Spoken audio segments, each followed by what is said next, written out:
ringing going on down over here this morning. Easter morning, Resurrection Sunday, we feel it's worth ringing some bells over. I guess in a way you could say we're saved by the bells. Resurrection Sunday. I remember talking to some kids about Easter Sunday a few years back. I said a long time ago Jesus walked on this earth. He was doing good, but some bad people, they didn't understand, they didn't like it, and they killed him, and they buried him, I told the kids. That'll be the end of it, they said. But on Easter morning, Jesus came back. Back to life, I said.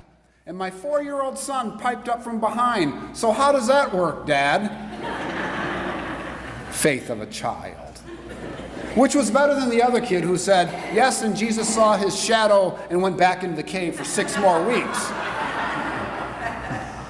Now, resurrection means 2 things that I want to briefly reflect upon. It means life after death. And secondly, it was a point in the history of the world where God's dream began flowing through. Now, Peter and the other disciple, they call him the other disciple. It's really John, the writer of the gospel. The other disciple, John, ran to the tomb. But our story says that Peter was out of shape, and John got there first. John belongs to a health club. Then Peter caught up, and they eventually both went into the tomb. First they saw the stone rolled away, and tentatively they bent down and they went inside the tomb.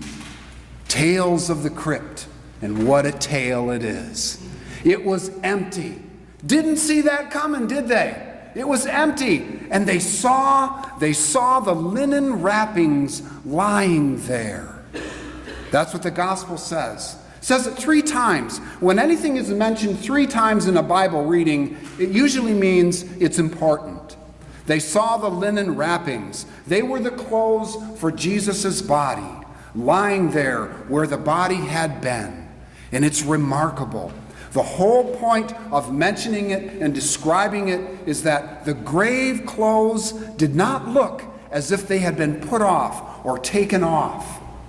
They were lying there, flat, in the shape of a man, like a CSI chalk drawing, as if the body of Jesus had simply evaporated out of them, like steam through a cotton shirt.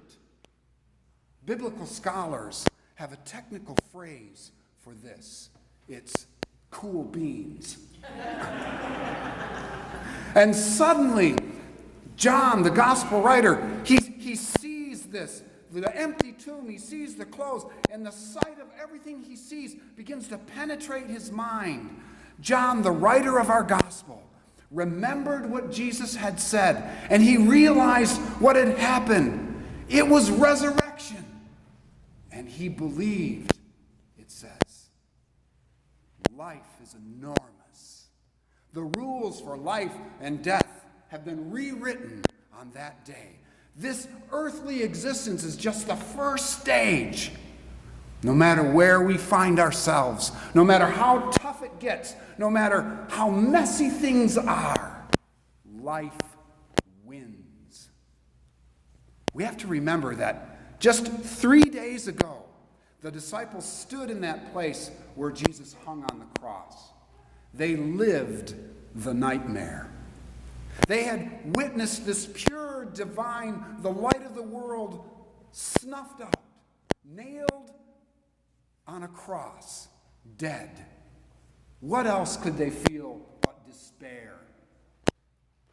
Which begs the question, is that what our world is today? Is life just darkness and futility and evil and bombs and shootings and fear and death? Then the great snuffing out in a short drive to the cemetery? Is that how it all ends? If so, put me down for despair. But Jesus told them, I don't know, about 100 times, yes, I will die, I will be executed, but I will rise again. I will be rebuilt, reborn, and resurgent, and I will destroy death and despair, because I am the resurrection. Because the tomb was empty, And I'm excited, and it's not because I had 2 Peeps and a Snickers egg for breakfast either. The tomb is empty. Now, last fall, my wife Christy and I, we went to the Coldwater Cemetery, and we took pictures of the statues, the beautiful statues and headstones there. These sad, pitiful cement figures, grieving angels. They're weeping. They're flung across the headstones of the dead. They are mourning because that's where they believe they are. Is that where they are? Is that where we will be, in a cemetery? On Mel Blanc's tombstone it says, "That's all, folks." Is that all? On Edgar Allan Poe's tombstone it says, quote the Raven, "Nevermore." On game show host Merv Griffin's tombstone it says, "I will not be right back after this message." On one tombstone it said, "It's dark down here." Another one said, "Game over." Must be a Michigan fan.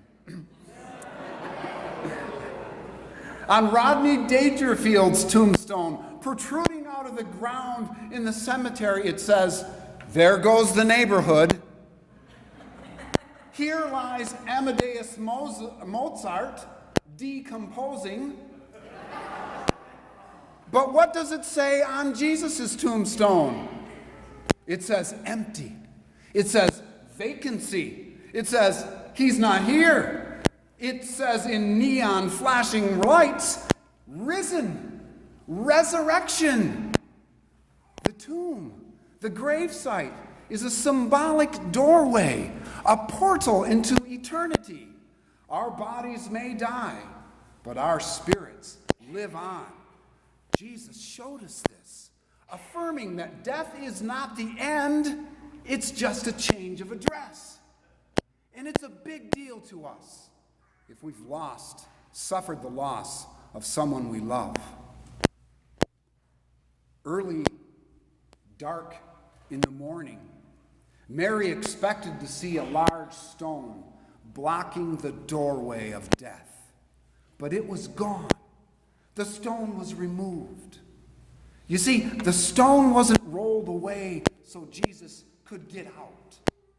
The stone was rolled away so that we could see in. We could see that death is not the end. It is only the beginning. Cool beans. Now, someone once told me, "I can't believe anything I don't understand. I don't believe anything I don't understand." I said, "Oh, really? What do you do for a living?" He said, "I'm involved in agriculture." I said, "Well, tell me then, how does a black cow eat green grass and produce white milk? Can you explain that?" Others have said, "Christians are so close-minded. You're so close-minded." Yes, we believe in something more, that there's purpose and meaning to all that we do, that the world is moving, it's moving somewhere, that life has value, every life, and that this life is just the first chapter. No, it's the first sentence. No, it's the first letter of the first sentence of the first chapter of the book of your life, and that it goes on and on. That's what we believe. An unbeliever says, this is all there is. There is no more.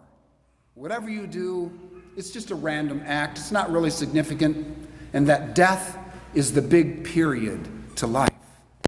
So I ask you, who sounds more open-minded? Death is not a period. It is a comma. To be continued. There's more that is to follow. Now we know. Now we can believe.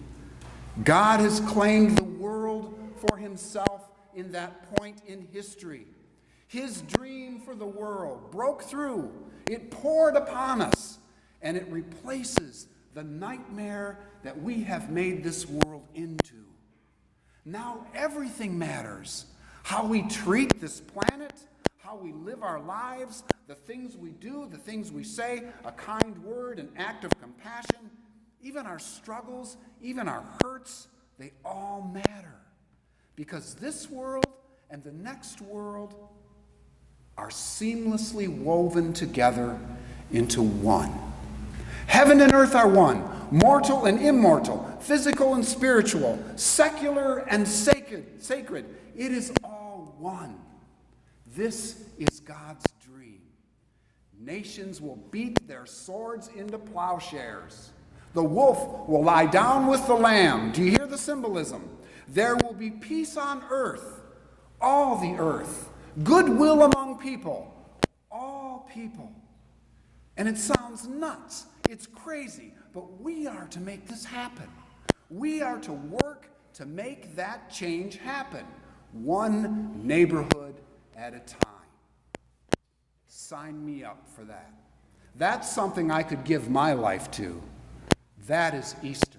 That is resurrection. And I believe. Amen.